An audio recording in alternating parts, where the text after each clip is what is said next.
नमस्कार, मैं हूं गुंजन मित्तल और एक बार फिर से हाजिर हूं हेल्थ अपडेट के साथ। चलिए नजर डालते हैं आज की हेल्थ से जुड़ी मुख्य खबरों पर। लखनऊ के अस्पताल में होगा सर्वाइकल कैंसर का फ्री इलाज। यूपी की राजधानी लखनऊ के लोगों के लिए एक अच्छी खबर सामने आई है। लखनऊ के आशियाना स्थित लोक बंधु राजनारायण संयुक्त चिकित्सालय में भी अब सर्वाइकल कैंसर जैसी गंभीर बीमारी का इलाज और जांच होगी। खास बात यह है कि जांच और इलाज पूरी तरह से निःशुल्क होगा।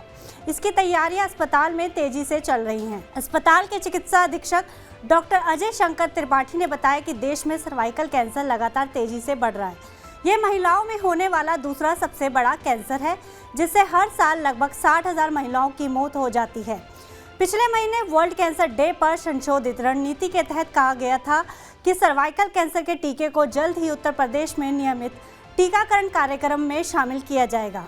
प्रत्येक जिले में कम से कम एक जिला स्तरीय अस्पताल में ब्रेस्ट और सर्वाइकल कैंसर के लिए महिलाओं की जांच के लिए उपकरण उपलब्ध कराए जाएंगे। ग्रामीण क्षेत्रों में स्वास्थ्य और कल्याण केंद्रों में तैनात सामुदायिक स्वास्थ्य अधिकारी भी कैंसर के मामलों की पहचान करने में मदद करेंगे।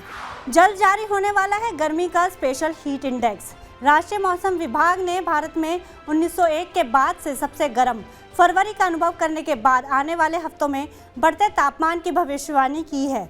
यह आशंका जताई जा रही है कि पिछले साल की तरह इस साल भी रिकॉर्ड गर्मी की लहर से फसलों के नुकसान और घंटों लंबे ब्लैकआउट से जूझना पड़ सकता है। मौसम विभाग इस गर्मी में दिल्ली सहित देश के लिए गर्मी के खतरे का विश्लेषण जारी करने की योजना बना रहा है। फिलहाल मौसम विभाग अधिकतम तापमान और सामान्य से इसके हटने के आधार पर फोरकास्टिंग जारी करता है। गर्मी के खतरे के विश्लेषण की गणना 5 मौसम संबंधी factors, relative humidity, minimum and maximum temperatures, wind speed and heat wave spell की अवधि को ध्यान में रखते हुए की जाएगी।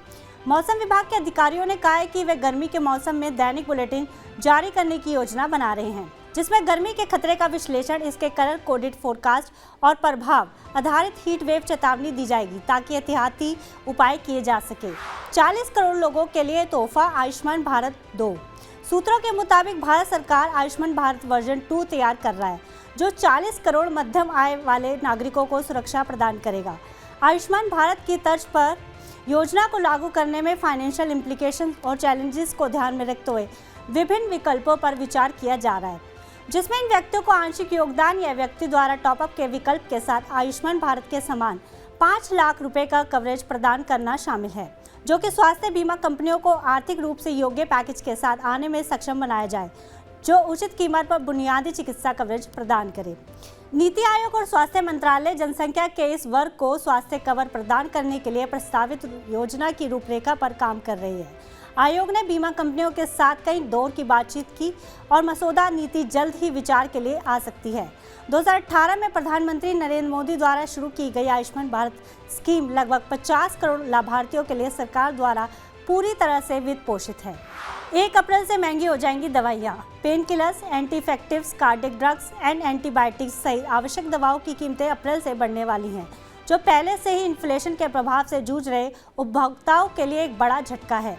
सरकार द्वारा कंपनियों के एनुअल होलसेल प्राइस इंडेक्स यानी कि WPI में बदलाव के अनुरूप वृद्धि की अनुमति देने के लिए पूरी तरह तैयार है।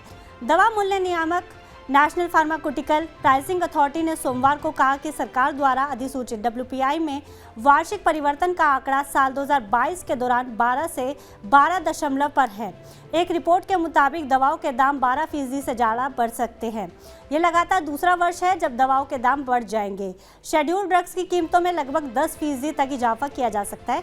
बता दें कि शेड्यूल ड्रग्स वह दवाएं होती हैं जिनकी कीमतों पर नियंत्रण होता है। नियमों के मुताबिक शेड्यूल दवाओं के दाम बिना सरकार की अनुमति के नहीं बढ़ाए जा सकते।